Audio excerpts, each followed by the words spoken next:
हाँ जी, ये सारे जो पॉइंट्स हैं पहले आपको दिखा देती हूँ मैं। देखो ये आइलैंड है and this is beach area, 2 persons are lying here. Now if they want to know the distance of their to the beach, मतलब उनका आपस का डिस्टेंस या आइलैंड तक का डिस्टेंस निकालना चाहें तो वो यहाँ पर मेजरमेंट नहीं करने बैठेंगे, दे विल यूज ट्रिग्नोमेट्री। ठीक है, suppose we have to find the height of this mountain. ठीक है, हमारा जो चैप्टर है इसको एप्लीकेशन ऑफ ट्रिग्नोमेट्री इसीलिए बोलते हैं बिकॉज यहाँ पर हम ट्रिग्नोमेट्री की एप्लीकेशंस पढ़ते हैं in our daily life. What are the applications of trigonometry, what are the uses, हम उसे कैसे लाइफ में यूज करते हैं। ठीक है, और इसका जो नाम है वो हाइट्स एंड डिस्टेंसेस भी है। पहले के टाइम पे एनसीईआरटी की बुक में ये नाम रखा गया था, एनसीईआरटी की बुक में ये नाम था। अभी इसका नाम क्या है, एप्लीकेशंस ऑफ ट्रिग्नोमेट्री।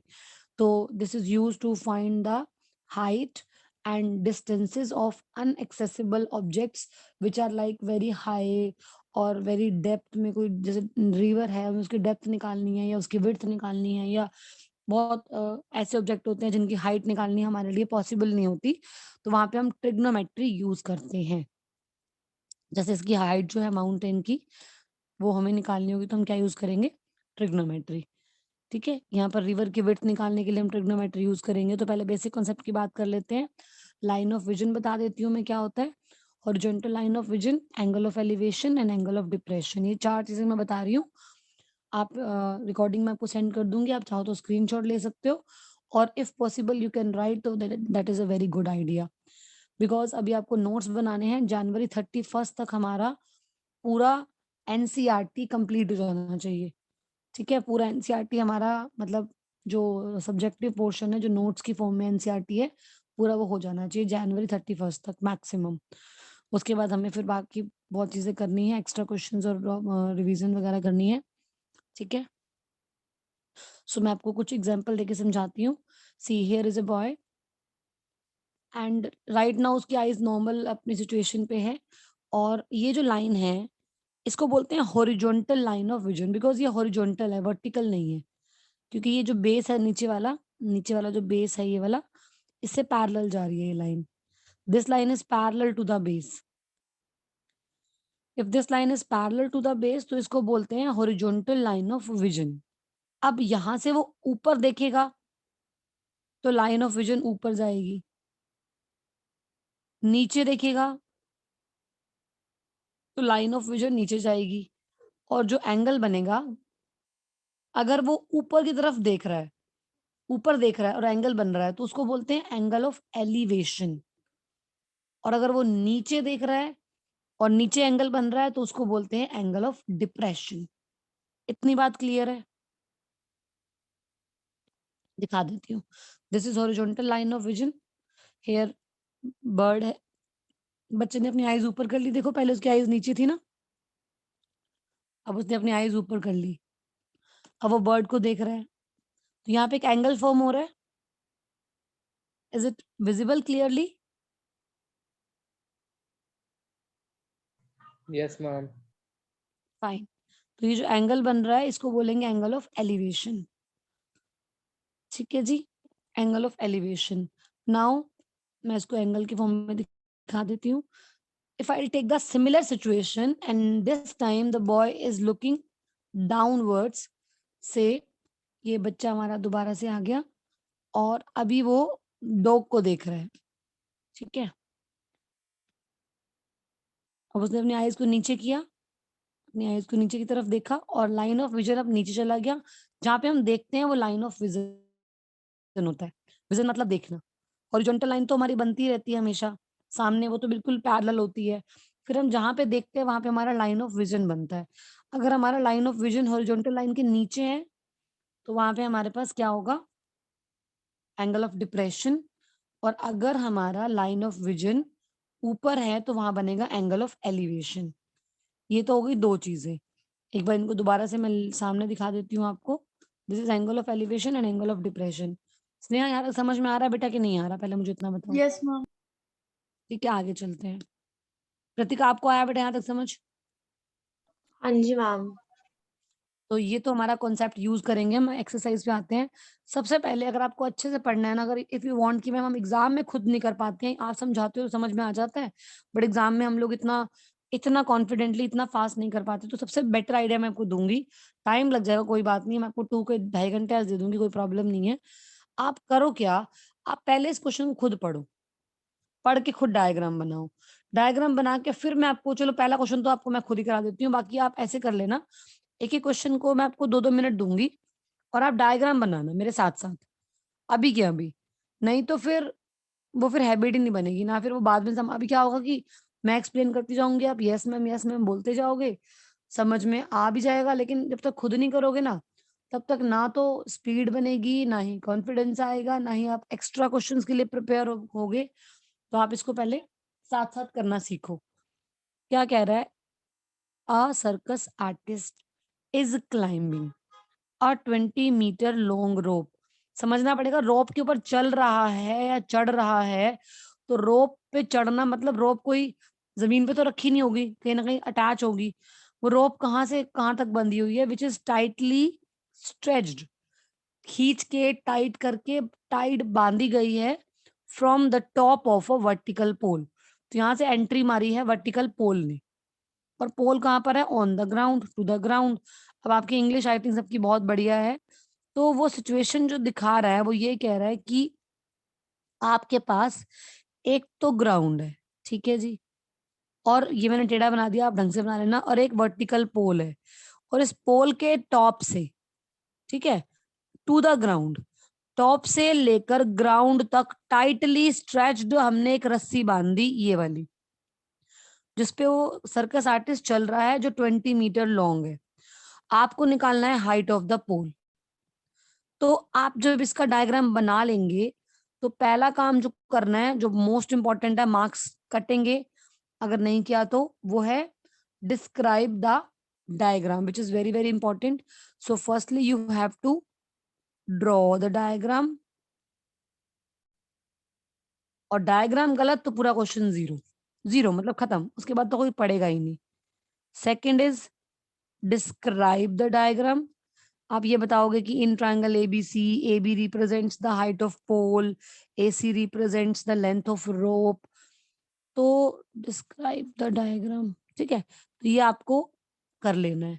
फिर आते हैं हम मेन स्टेप पे, जो इसका मेन काम है। ये भी इम्पोर्टेंट है, ऐसा नहीं कि ये मेन नहीं है, बट ये आपका फिर क्वेश्चन सॉल्व कराएगा। इन राइट, आपको एक राइट ट्रायंगल चूज़ करना है। अब यहाँ पे तो अच्छी चीज़ क्या है कि एक ही ट्रायंगल है। आगे वाले क्वेश्चन में कुछ 2 ट्रायंगल भी बनेंगे, थोड़ा-सा कन्फ्यूज़िंग वाला होगा, उसमें भी आराम से हम लोग कर लेंगे।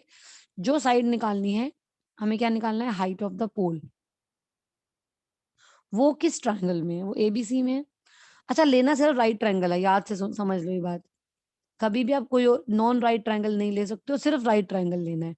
राइट ट्रायंगल एबीसी लिया आपने, ठीक है? इसमें आपको एबी निकालना है। आपने इसको ऊपर रख लिया और आपको एसी गिवन है। मैंने आपको इनिशियली बताया ना कृतिका, एक साइड गिवन होगी और बाकी निकालनी होंगी। तो जो निकालनी है उसको ऊपर रख दिया और जो गिवन है उसको नीचे रख दिया।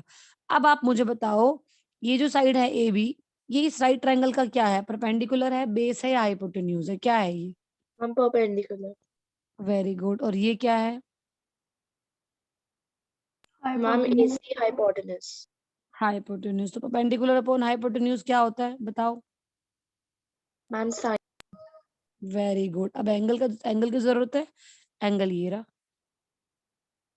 है ना? लिखा हुआ ना, विद द ग्राउंड, रोप का एंगल विद द ग्राउंड। ध्यान से पढ़ो क्या कह रहा है। The angle made by the rope with the ground level is 30 degree.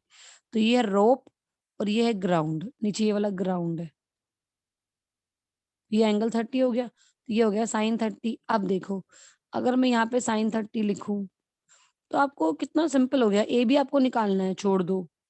AC आपको दिया हुआ है कितना? 20।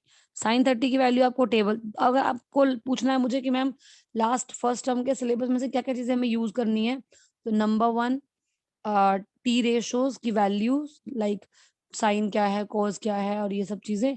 और दूसरा टेबल, ट्रिग्नोमेट्रिक टेबल। वो कौन-सा टेबल था? जो sign 60, sin 0, sin 30, sin 45, sin 60, sin 90 and cos वगैरह सबका निकालने वाला। तो ये आपको 5 स्टैंडर्ड एंगल्स के ऊपर इन सारे टी रेशियोज की वैल्यूज को याद करना है, क्योंकि यहाँ पर वैल्यूज पुट करनी पड़ेगी। आइडेंटिटी की बात करें तो आइडेंटिटी का यूज बिल्कुल ना के बराबर है, तो अभी आप उसको छोड़ सकते हो। आइडेंटिटीज अभी फिलहाल यहाँ पर नहीं यूज हो रही, ठीक है। जब एक्स्ट्रा क्वेश्चन में कुछ होगा तो मैं बता दूंगी आपको, फिलहाल अभी छोड़ दो। और वही बच्चों को सबसे ज्यादा डिफिकल्ट लगती थी, जो हमें अभी नहीं करनी है। तो A B is equal to 20, cross multiply करोगे आप, 20 वन जा 20 अपॉन 2, कैंसिल आउट करोगे, ए बी कितना आ जाएगा 10, 10 मीटर आ गया। बात समझ में आई? यस और मैम। हमें ए बी ही निकालना था, which is the height of the pole. हमें ए बी ही निकालना था, ठीक है। A B is the height of pole, हमें ए बी ही निकालना था। तो ये हमारे पास हो गया। इसी तरह से हम सारे क्वेश्चन का पहले डायग्राम ड्रॉ करेंगे, डायग्राम को डिस्क्राइब करेंगे, राइट ट्रायंगल चूज करेंगे। और आपको लग रहा होगा ना कि मैम ए बी ऊपर क्यों रखा हमने, ए सी अपॉन ए बी क्यों नहीं लिखा? आप कैसे भी कर लो, कोई प्रॉब्लम नहीं है, हो जाएगा। बट ये ध्यान रखना कि जो आपने ये रखा है उसमें से एक साइड गिवन होनी चाहिए और एक साइड आपको फाइंड करनी है। एक गिवन है और एक फाइंड करनी है, और इज इक्वल टू में आपको करेक्ट रेशियो रखना है। अगर आपने यहाँ पर रेशियो गलत कर दिया तो आपका आंसर गलत आ जाएगा। अच्छा, अगर आपने क्वेश्चन कर लिया, आपको डाउट लग रहा है कि हमने सही किया है गलत किया, आपको जस्टिफाई करना है, तो मैंने आपको इसके लिए एक बात बताई थी, यहाँ बहुत हेल्प करेगी वो चीज़, आपको बहुत हेल्प करेगी। क्वेश्चन आपका चुटकियों में निकल जाएगा, मतलब विद इन सेकंड आप उसका आंसर टैली कर सकते हो, ठीक है। कौन सी बात बताई थी मैंने आपको, याद करो। ये अगर एंगल 30 है और अगर ये 90 है, तो ये कितने का एंगल होगा? मैम 30। 30 ये ले लिया मैंने, तो ये 60 होगा, ठीक है आशीष। मैम मैंने पहला एंगल बोला मैम, वो तो 60 होगा। हाँ, मैंने एक्चुअली पूछा बाद में था ना आपसे, या मुझे आपका रिप्लाई लेट आया होगा, कोई बात नहीं। आई ओके सेड मैम। ये 30 है, ये 90 है, तो तीसरा एंगल हो गया 60 डिग्री का, ठीक है। अब 90 के ऑपोजिट कौन होता है? Hypotenuse, and that is the longest side. And 30 के ऑपोजिट देखो, सबसे छोटा एंगल है 30, उससे बड़ा है 60, उससे बड़ा है 90। तो जो एंगल जितना बड़ा होता है उसके ऑपोजिट वाली साइड भी उतनी बड़ी होती है। तो 30 के ऑपोजिट इसके अंदर अगर ए बी है मान लो, तो ए बी जो साइड है वो हमारी सबसे छोटी साइड, स्मॉलेस्ट साइड होगी, बीसी उससे बड़ा होगा, और एसी सबसे बड़ा होगा, ठीक है। तो ये वाली बात आपको यहाँ पर कैसे हेल्प करेगी, आप यहाँ पे बिना क्वेश्चन को सॉल्व किए इसका आंसर निकाल सकते हो, लेकिन आपको एग्जाम में तो पूरा करना ही पड़ेगा, because it's not an objective paper. Subjective है तो पूरा करोगे, लेकिन आंसर आप टैली कर सकते हो कि आपने सही किया है गलत किया। इसमें जो ए बी है, मान लो सपोज वो एक्स है, मान लो, ठीक है, लेट कर लिया हमने ए बी एक्स है, तो जो बीसी होगा वो कितना होगा, कौन बताएगा मुझे?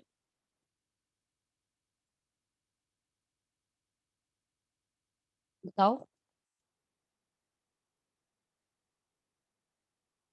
BC will be x का √3 टाइम्स, और AC will be डबल। मैं आपको नीटली वो लिख के दिखा देती हूँ, ठीक है। इसको छोड़ देते हैं एक बार। ये है A B C 30 90 एंड 60, ठीक है। ये मान लो अगर x है, तो ये इसका √3 टाइम्स होगा और ये इसका डबल होगा। हमारे क्वेश्चन में ये 20 था, तो ऑब्वियसली ये 10 होगा, हाफ हो जाएगा, ठीक है। तो आप इससे भी अपना क्वेश्चन टैली कर सकते हो। फिलहाल अभी आप नॉर्मल सॉल्विंग देखो कैसे करना है। देखो हम इसको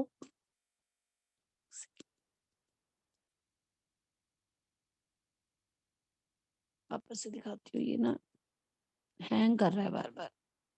देखो, ये है हमारा ग्राउंड, ये है पोल, ये है पोल का टॉप और नीचे वाला ब्लैक वाला बॉटम है। आपने इस पे रस्सी बांधी 20 मीटर की, ठीक है। और जो रोप का एंगल है ग्राउंड के साथ वो है 30 डिग्री का।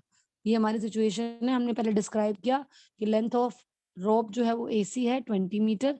अब इसमें इसको एच लेट किया, आपकी मर्जी, आप एच लेट करना चाहो तो कर लो, नहीं करना चाहो तो मत करो, कोई जरूरत नहीं है। आप लिख सकते हो let the height of pole be AB, simply AB के ऊपर छोड़ दो।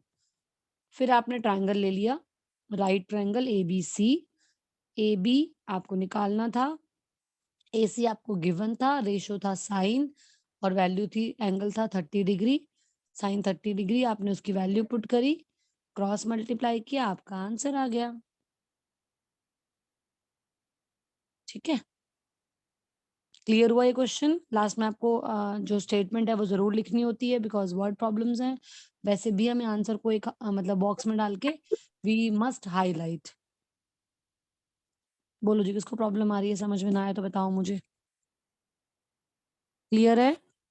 मैम हाँ जी।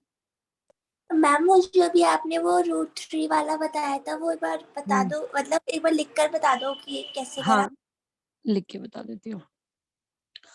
देखो, जो स्मॉलेस्ट साइड होती है ना, लिख के बता देती हूँ। तो मैं स्क्रीन मेरी शेयर हो रही है ना? देखो ये जो है ना 30, इसके ऑपोजिट वाली साइड जो होती है वो स्मॉलेस्ट होती है, और 90 के जो ऑपोजिट होती है वो हमेशा बिगेस्ट या फिर लार्जेस्ट, आप कोई भी वर्ड यूज कर लो इसके लिए, लार्जेस्ट।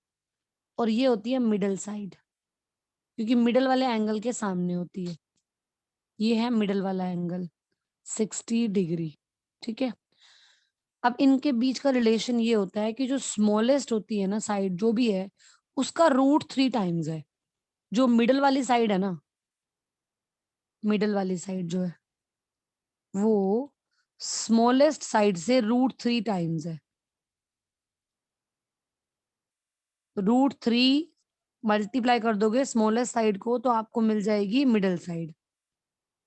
और जो हमारी लॉन्गेस्ट साइड है which is actually hypotenuse, which is opposite to 90 degree, 2x double होती है। 2x बिल्कुल डबल होती है। 2 टाइम्स बोल दो या डबल बोल दो, आपकी मर्जी है। तो ये होती है डबल ऑफ स्मॉलेस्ट। तो अगर मेरे पास स्मॉलेस्ट साइड है तो मैं उसकी हेल्प से, यानी कि अगर 30 के ऑपोजिट वाली साइड है तो मैं कोई भी साइड निकाल सकती हूँ। लेकिन ये जरूरी तो नहीं है ना हर क्वेश्चन में आपको स्मॉलेस्ट साइड दे रखी हो। मान लो आपको मिडिल साइड दे रखी हो सपोज, और आपको स्मॉलेस्ट निकालनी है, तो अगर देखो हम मिडिल को निकालने के लिए √3 से स्मॉलेस्ट को मल्टीप्लाई कर रहे हैं। यहाँ पे देखो, अगर मैं तो मिडिल मैम साइड उसको को निकाल, डिवाइड कर देंगे। हाँ डिवाइड कर देंगे। मिडिल को निकालने के लिए मैं √3 को स्मॉलेस्ट से मल्टीप्लाई कर रही हूँ। तो अगर मुझे स्मॉलेस्ट निकालनी होगी तो मैं मिडिल साइड को डिवाइड कर दूंगी √3 से, है ना। और सिमिलरली अगर मुझे लार्जेस्ट निकालनी होगी तो अगर लार्जेस्ट दी होगी तो मैं हाफ कर दूंगी तो स्मॉलेस्ट आ जाएगी, है ना। अगर मुझे स्मॉलेस्ट निकालनी है और मुझे लार्जेस्ट साइड दे रखी है तो मैं उसका हाफ कर दूंगी। डबल करूंगी तो लार्जेस्ट आएगी, हाफ करूंगी तो स्मॉलेस्ट आ जाएगी।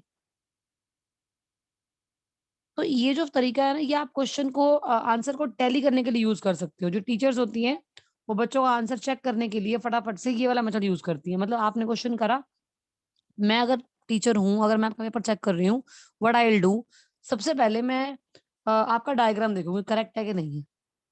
डायग्राम देख लिया करेक्ट है, फिर उस डायग्राम को देख के मैं अपने कैलकुलेशन, अपना मैथ लगा के या अपना हिसाब किताब लगा के उसका आंसर देखूंगी क्या आ रहा है। आपका आंसर सेम आ रहा है, दैट मीन्स आप सही चल रहे हो। फिर मैं आपके स्टेप्स देखूंगी, फिर मैं आपको स्टेप्स के मार्क्स दूंगी। ठीक है, डायग्राम गलत तो वहीं पे क्वेश्चन गलत हो गया। डायग्राम सही है लेकिन आपका आंसर गलत आ रहा है तो मुझे चेक करना पड़ेगा आपने रेशियो गलत चूज किया है। या देखो दो गलतियां होती हैं, एक तो बच्चा रेशियो गलत, मतलब बच्चे को टैन करना चाहिए था, बच्चे ने गलती से कॉट लिख दिया। ठीक है, अब कई बार क्या होता है बताऊं आपको, एक बात बताती हूँ, कई बार क्या होता है, कई बार बच्चे ना दो गलती कर देते हैं, डबल मिस्टेक। ठीक है, लेकिन डबल मिस्टेक करने से उनका आंसर सही हो जाता है। अब बोलोगे वो कैसे हो जाएगा? बच्चे ने tan 30 लिखना था, उसने गलती से cot 30 लिख दिया, ये हुई उसकी पहली मिस्टेक। उसके बाद उसने cot 30 की वैल्यू भी गलत लिख दी, उसने cot 30 की जगह पे cot 60 की वैल्यू लिख दी। और आपको एक बात बताऊं, cot 60 की वैल्यू और tan 30 की वैल्यू सेम है, तो उसने अपने हिसाब से यहाँ पर cot 30 की वैल्यू लगाई है, लेकिन वैल्यू गलत कर दी, वैल्यू उसने रॉन्ग लगा दी, और ये वैल्यू उसने cot 60 की लगा दी। तो हुआ क्या, अनजाने में डबल गलती करके, डबल मिस्टेक करके उसने करेक्ट वैल्यू लगा दी, तो उसका आंसर तो सही आ जाएगा। अब मान लो मैं टीचर हूँ, मैं पेपर चेक कर रही हूँ, मैंने डायग्राम देखा, डायग्राम करेक्ट है, मैंने आंसर देखा, आंसर भी करेक्ट है, तो ऐसे नहीं कि मैं उसको पूरे मार्क्स दे दूंगी। ऐसे कैसे दे दूंगी मार्क्स पूरे में? पहले तो मैं डिस्क्राइब क्या किया वो देखूंगी, फिर मैं ट्रायंगल वगैरह देखूंगी, फिर अगर उसने गलती से रेशो गलत ले रखा है और बाद में यहाँ पे ना डबल मिस्टेक हो गई है। डबल मिस्टेक का मतलब क्या होता है, रेसिप्रोकल का रेसिप्रोकल क्या होता है, सेम आंसर आ जाता है। अगर आपने गलती से 2 बार रेसिप्रोकल कर दिया तो आपका आंसर सेम आ जाएगा। समटाइम क्या होता है, डबल मिस्टेक करने से हमारी पहले वाली मिस्टेक रिकवर हो जाती है, तो ऐसा हो जाता है। मैंने बहुत बार देखा है बच्चों के साथ जो बहुत ज्यादा मिस्टेक करते हैं, उनकी डबल डबल मिस्टेक हो रखी होती है, लेकिन आंसर लास्ट में सेम आता है, और घर आके वो अपने फ्रेंड से या बुक से टैली करते हैं, आंसर सेम है, तो वो खुश हो जाते हैं कि हमारे पूरे मार्क्स मिलेंगे, लेकिन मार्क्स नहीं मिलते, क्योंकि आंसर तो तुक्के से भी सेम आ सकता है या आंसर गलती से भी सेम आ सकता है। तो यहाँ पे आपको रेशो बिल्कुल सही लिखना है, उसकी वैल्यू सही लगानी है, और आपका आंसर सही आ जाएगा, और आप उस आंसर को टैली कर सकते हो कि आपका आंसर सही आ रहा है कि गलत आ रहा है। अभी तो देखो ये सिंपल सिंपल क्वेश्चन हो रहे हैं आपके सामने, आपको ट्रायंगल दिख रहा है, बिल्कुल छोटा सा एक सिंगल था। अभी मैं बड़े बड़े ट्रायंगल्स लूंगी, मतलब 2-2 ट्रायंगल वाले, तो वहां पे भी मैं सेम यूज करूंगी। ठीक है, रब करूं इसको सारे को। कृतिका समझ में आ रहा है बेटा?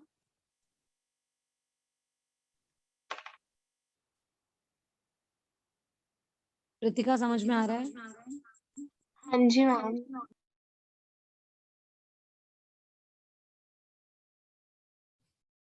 हाँ जी, मैंने फोन से बंद कर दिया, because what is the need for double. ठीक है, चलो, तो अब मैं आपको दिखाती हूँ नेक्स्ट क्वेश्चन। नेक्स्ट क्वेश्चन से पहले आप उसका डायग्राम पढ़ेंगे and you will try that question. I will give you only 2 minutes, ताकि टाइम भी इतना वेस्ट ना हो। ठीक है, मेरा ये जो वो है वर्क नहीं कर रहा, आई डोंट नो क्यों नहीं कर रहा। ठीक है जी, नेक्स्ट क्वेश्चन पे आ जाते हैं हम।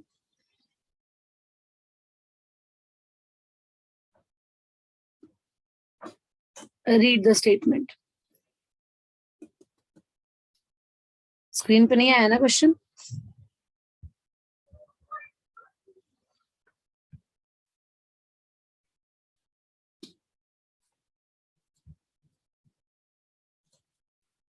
पहले क्वेश्चन को रीड करो। Everyone read the question.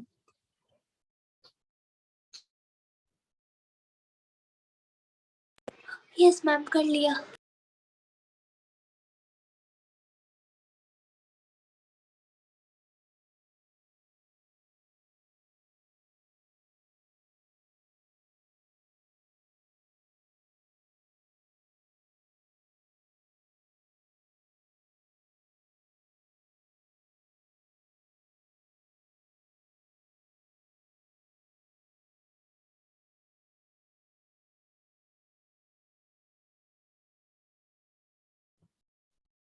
कराऊं फिर मैं अभी बता दूं?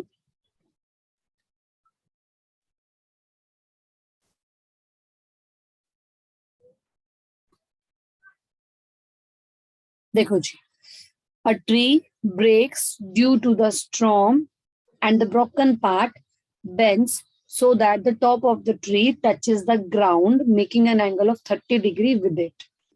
ठीक है, तो सिचुएशन क्या है, एक ट्री है ग्राउंड के ऊपर, स्टॉर्म है, हवा चल रही है बहुत तेज, और इतनी तेज हवा चलती है कि वो जो ट्री है वो टूट जाता है। टूटने के बाद वो 2 पार्ट में होता है, वो कंप्लीटली पूरा उसके रूट से नहीं टूटता, वो बीच में से कहीं पे टूटता है, और उसके 2 पार्ट्स हो जाते हैं। One is a broken part, जो है वो बेंड हो जाता है, बेंड होने के बाद वो जमीन के ऊपर गिरता है, टच होता है, और जमीन से 30 डिग्री का एंगल बनाता है। आपको गिवन क्या है, distance from the foot of the tree, which is right over here. एक minute, this is the foot of the tree.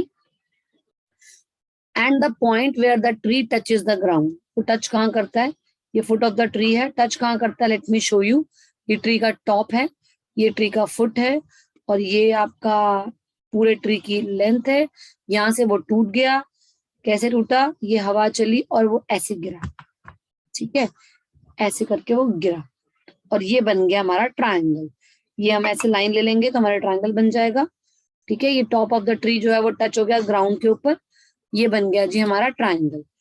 अब हमें गिवन क्या है? The distance of the foot of the tree and the point on the plane where the top touches the ground is 8 metre. ये आपका 8 metre है नीचे. ठीक है, 8 मीटर. अब ये सिचुएशन है जिसमें ये जो नीचे वाला एसी है, ये जो एसी है वो है unbroken part. Let A B be the tree broken at C where A C is the unbroken part and BC is the broken part. तो ये जो BC वाला पार्ट टूट के गिरा इधर, हमने इसका नाम BC, B वाला पॉइंट जो था वो शिफ्ट करके नीचे कर दिया. मतलब ये इस तरह का सिचुएशन था. यहाँ पे ट्री था, ठीक है, यहाँ पे, और वो जब गिरा नीचे की तरफ तो वो यहाँ पे चला गया. ठीक है, तो ये जो पार्ट है BC और ये जो पार्ट है BC वो सेम है, क्योंकि ये वाला पार्ट टूटकर यहाँ गिरा है. तो this BC is equal to this part. अब हमें निकालना है the height of the whole tree. ठीक है, मुझे पूरे ट्री की हाइट निकालनी है, तो मुझे पूरा AB निकालना है, मतलब AC प्लस BC. तो एक बार मैं ये AC निकालूंगी, ठीक है, और एक बार मैं BC निकालूंगी. जब मैं AC निकालूंगी तो आई वांट कि मैं AC को ऊपर रख दूं न्यूमरेटर में. जब मैं BC निकालूंगी तो मैं BC को न्यूमरेटर में रखूंगी. लेकिन दोनों ही सिचुएशन में ट्रायंगल की जो गिवन साइड है वो AB है, तो गिवन साइड को मैं नीचे रखती हूँ. अब एक बार मुझे स्नेहा बताएगी और एक बार प्रतिका बताएगी. स्नेहा बेटा, AC अपॉन AB क्या बना? AC अपॉन AB क्या बना? ये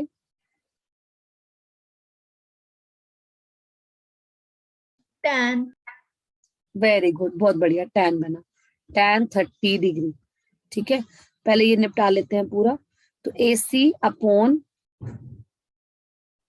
AB, AB की वैल्यू है 8 मीटर और tan 30 होता है हमारा 1/√3. वैल्यूज प्लीज याद रख लेना. ठीक है, बंद होने वाला टाइम इसका. प्रतिका बताना मुझे बेटा ये क्या बन रहा है एक बार. BC अपॉन AB क्या बनेगा? Hypotenuse upon base. Hypotenuse upon base.